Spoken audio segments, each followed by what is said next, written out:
لسه بفريز.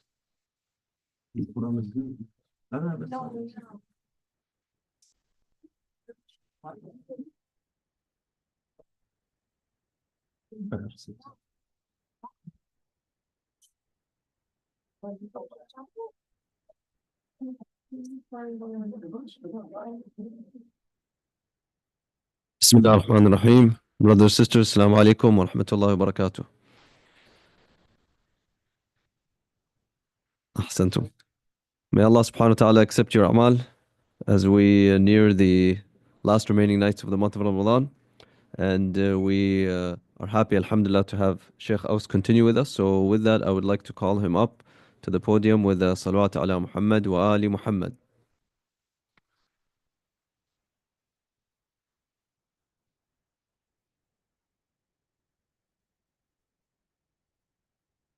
رحمة الله والدك. صلوا على محمد وآل محمد. ثانية على حب الحسن والحسين. ثالثة على حب أمير المؤمنين بأعلى أصواتكم. صلى الله.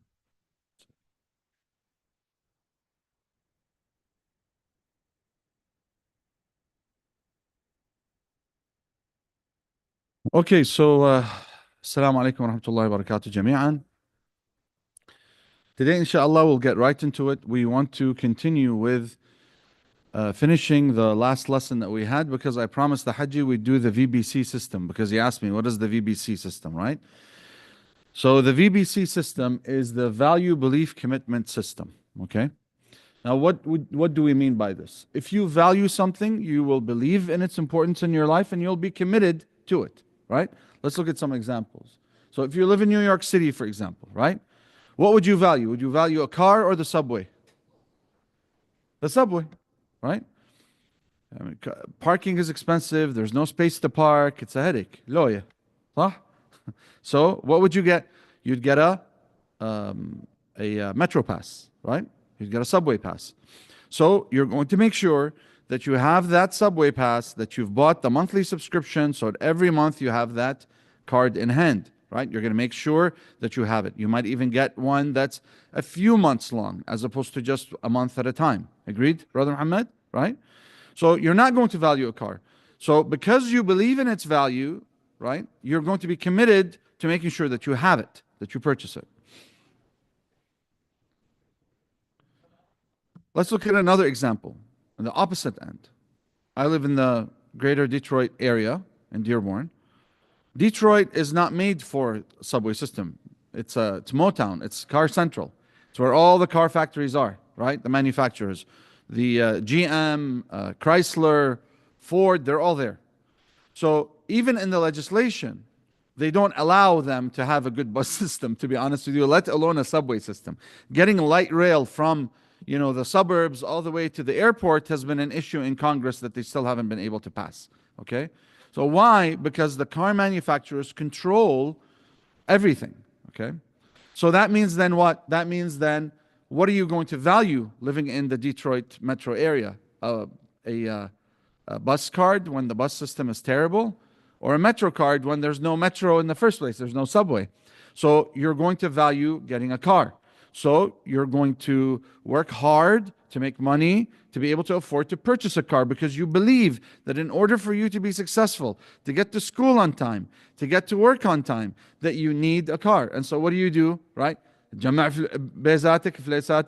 Right? You save so that then you can purchase that car. And then when you get the car, right? What are you going to do? You're going to take good care of it, right? oil, lube, and filter every 3,000 miles, right? You're going to be able to take care of that car, because if you don't, then you will fail. You won't get to school on time. You'll miss exams. You'll miss your work, etc., right? So you'll be committed to taking care of that car. If I apply this same system to my relationship with Allah, right, what am I going to realize? That I need the Creator for guidance. Agreed? If you agree, say I agree. اليوم الظاهر جماعة كلهم تعبوا من ليلة القدر الكبرى، ها؟ نشوف السيبين على 7:30 إن شاء الله. صلوا على محمد وعلى محمد. The committed ones are here, mashallah. They see the value, they believe in it, they're committed to coming, right? Right? Okay, so you realize that you need Allah. We proved that Allah's the unlimited creator, right? The creator of something is greater than what they create. Therefore, the creator of limitation is going to be unlimited. Therefore, he's all perfect, doesn't have a beginning, doesn't have an end. That means he's everywhere. Why? Because a beginning and an end are limits. He's flawless because flaws are limitations, right? And so what are you going to do? You're going to realize that Allah is all perfect because he's flawless. So that means that he's all knowledgeable. That means he is everywhere. He does everything out of wisdom. He's all wise. He's all just. He doesn't oppress, not even an atom's worth. And he's all purposeful, which means he created you for a purpose. Created me for a purpose. Everything he created was with a purpose. And since he is the all perfect and he created it, that means he gave it intrinsic, inborn value. Agreed? If you agree, say I agree. How about last lecture series? We covered that. Okay, but for those who weren't there, for your benefit, I mentioned it really quickly. Okay, so now that you realize this, you're like, okay, well, what's my purpose? Right? I realize my Creator exists. I say, well, my purpose in life has got to be first and foremost to thank Him, right? And to please Him, just like I would thank and please my parents for bringing me into this world. So that means I realize the value of my parents, right? And I realize the value of He who gave me my parents, gave me this entire world, gave me my breath, gave me my very existence. Right, Sayyid Hassan?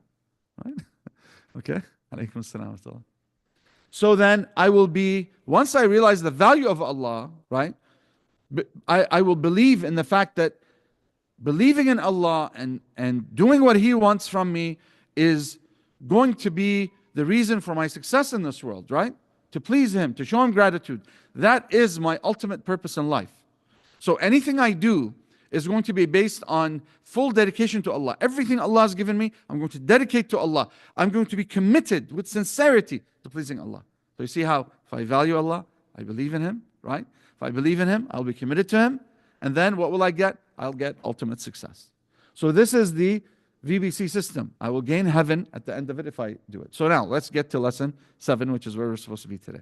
Right? Today البارحة ما لحقنا نكملها. صلوا على محمد وعلى محمد. So you might have noticed the title of the lesson is The Greatest Right of Allah, Haqqullah al-Akbar. Today what we'll cover, alaykum as-salam wa rahmatullah haji. We'll cover the short introduction. We'll talk about the treaties of rights of Imam al-Sajjad, salamullahi alayhi. And then we'll talk about the right of Allah and the right of the self. So let's get started. So what do we notice? What are we, in the introduction, what I want to introduce to you is the idea of how nations and how Islam is set up in terms of an infrastructure, okay? So you notice that nations, every nation has a constitution and laws. Agreed? You agree? Say I agree. Yeah? Okay. Right. And what is the purpose of the constitution? What's the purpose of the constitution? Who can tell me? Why does a country have a constitution? Why does an organization have a constitution? It's right there. Its purpose is to establish the rights of citizens, right? And it's the foundation upon which the country must be run. Agreed? Yes? So for example, the US Constitution exists of both the rights of the citizens and foundations upon which the country is based, which represent the ethical system of the country, such as freedom of expression, the right to bear arms, etc., etc., etc. Okay? Now, in order to maintain the constitutional principles upon which the country is based and the rights of all citizens, a nation has to enforce laws to ensure that all people, whether citizens, residents, or visitors, abide by the laws that ensure the following. 1, the founding principles are upheld, right? 2, the rights of citizens are not violated. And 3, the safety and security is maintained, enforcing a penal system, by enforcing a penal system, right? So I need a system of ensuring that these laws are adhered to ensure safety and security. So I want you to note one thing. Every constitution is based on a system of ethics that the founders of the nation wanted to preserve to ensure human dignity, safety, and prosperity for all its citizens. Make sense? If it makes sense, say it makes sense. Right? Ahsanti. All right. So, in the US, they have something called the Pledge of Allegiance. Have you guys heard this before? So, when kids start school, the first thing they would do is they would pledge allegiance to the flag. شلون احنا عندنا شو اسمه بالعراق او بالخليج اول شيء طابور صح؟ اول شيء طابور نوقف طابور بعدين يرفعون العلم بعدين نسمع شنو؟ نسمع النشيد الوطني صح ولا لا؟ كنا نقول النشيد الوطني مو؟ Right? So back home what they would do is when we go to school first we have a general assembly. In the assembly they raise the flag and then they play the national anthem. Right? And then we're all standing there and we're reciting the national anthem. In US schools, they used to do that. They don't really do that anymore. But what they do is at the beginning of school, they make them do the Pledge of Allegiance and they pledge allegiance to their flag. Okay, that's what they do. So in every nation, every citizen pledges their allegiance to their country, right? This Pledge of Allegiance is a promise to their nation that they will A, be loyal. That's number one. Number two, abide by the Constitution. And number three, maintain the laws. So for us, back home, when we would stand and we would hear the national anthem, what are we doing? We're standing up straight and we're literally pledging our allegiance to the country. Agreed?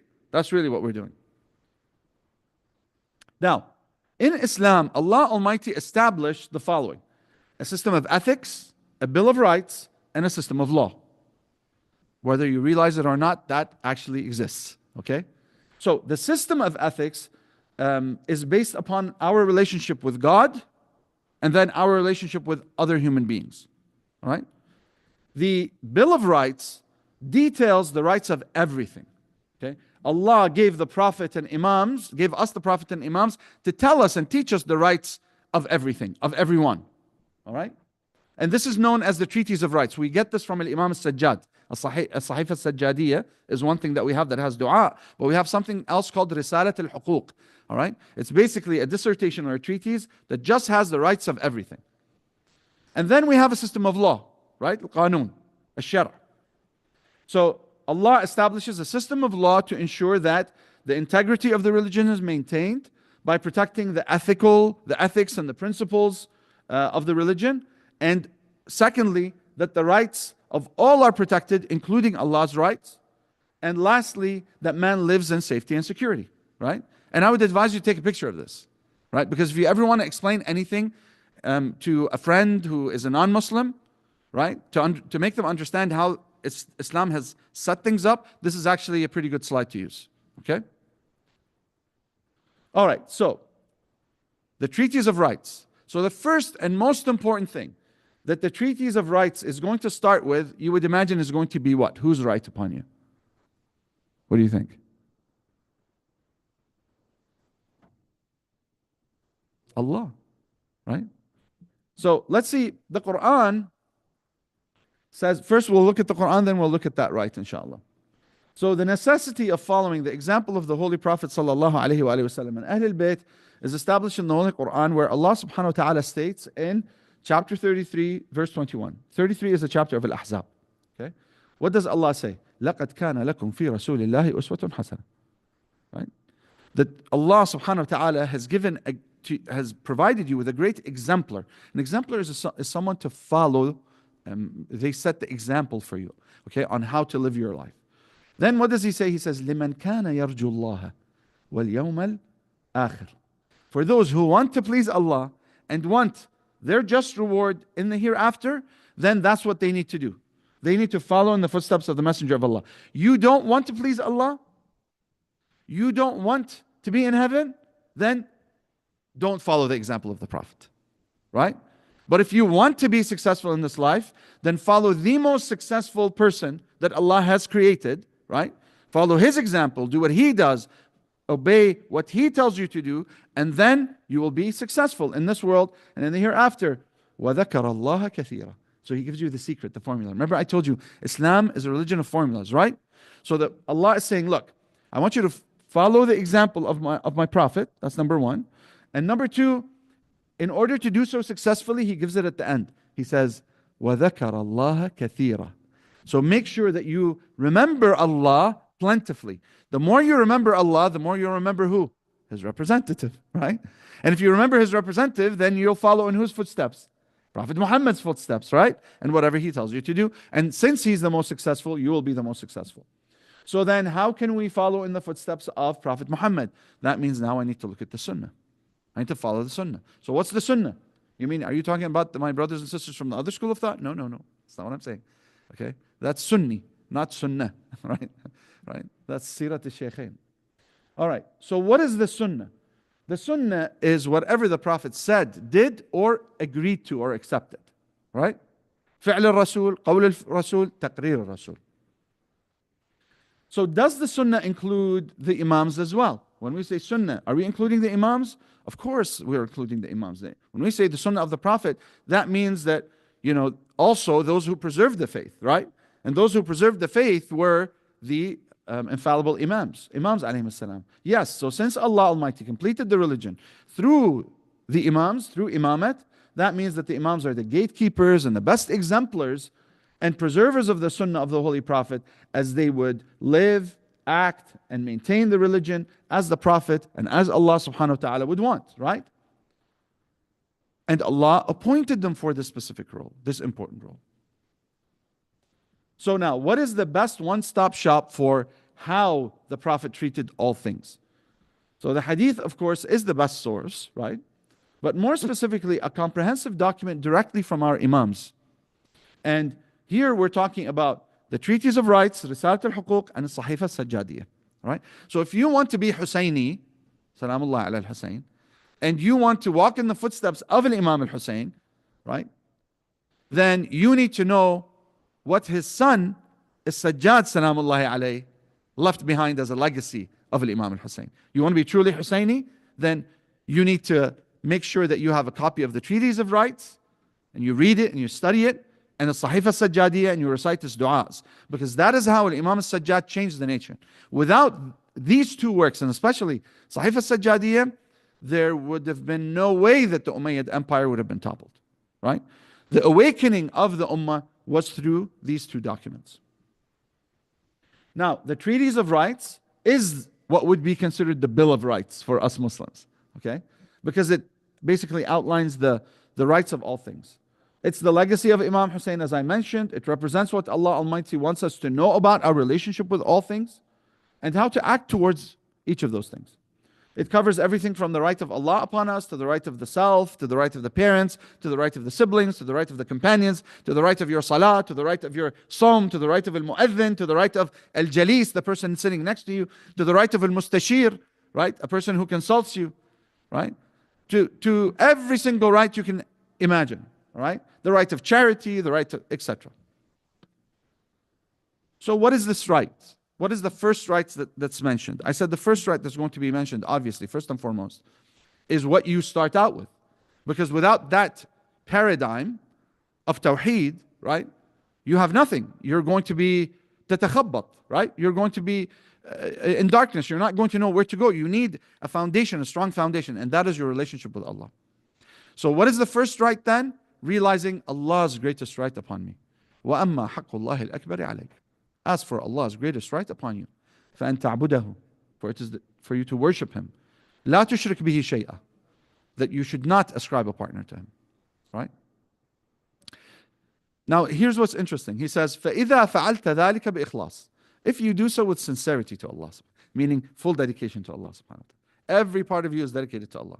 جَعَلَ اللَّهُ لَكَ عَلَى نَفْسِهِ, Allah will make it compulsory upon Himself. And يكفيك أمر الدنيا والآخرة, that He gives you sufficiency in this world and in the hereafter. وأن يحفظ لك ما تحب منها, that He will preserve for you what you love from this world. Right? So you love your parents, right? You can be their shafi'ah. You can bring them to wherever you are in heaven. Right? You have a really good friend that you want to bring with you who jokes around and he entertains you. You can bring him up there too, with the permission of Allah, of course. Okay? So take a picture of this. This is a very important right. This is the first and most important right, right? It's the foundation of everything. Okay? Okay. Now, what can be learned from this right? That what we were able to deduce intellectually in the first series in terms of our relationship with Allah, first, Allah's right upon us, right? Secondly, what that means, right? That if I give everything, if I dedicate everything to Allah, then Allah will give me sufficiency, of course, because He's the unlimited creator. He's the only one that can guarantee me unlimited success. Agreed? If you agree, say I agree. Right? So the Imam here outlines really beautifully exactly my thought process, which is telling me my intellect is moving in the right direction. And you have to have a reference point to figure out whether how you're thinking is correct or not. And that has to be the Quran and what? And qawl al-ma'sum, right? Meaning what the infallible is telling you, whether he's the prophet or he's the Imam, right? So you have to dedicate all faculties Allah has given you to Allah. Sincerity to Allah is key. If you do so, Allah will give you sufficiency in this world and in the hereafter.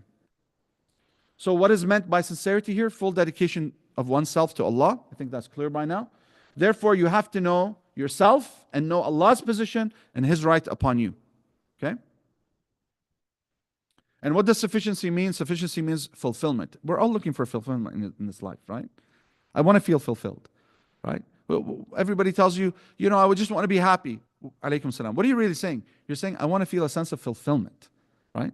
Because you can be happy and you can be sad, but you need fulfillment. What's going to fill that gap in you, right? That void, that feeling of loneliness that you have, right? If you don't connect with Allah, the unlimited, then you're always going to feel that void. But Allah is the unlimited. He's the only one that can fill that void for your entire life. Got it? All right. So what does that mean? That Allah wants me to dedicate myself to Him fully, to please Him. I have to practice self-control. If I please the unlimited in this world, He'll please me in this world and in the hereafter. And sufficiency in this world doesn't mean happiness. It means contentment, right? It means fulfillment, right? With what Allah subhanahu wa ta'ala has given me.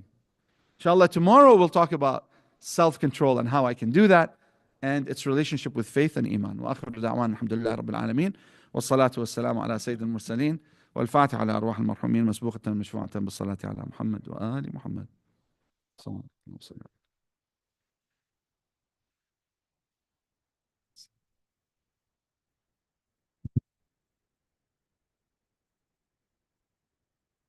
أنتم شيخنا الجليل وجزاكم الله خير وتقبل الله الطاعات إن شاء الله من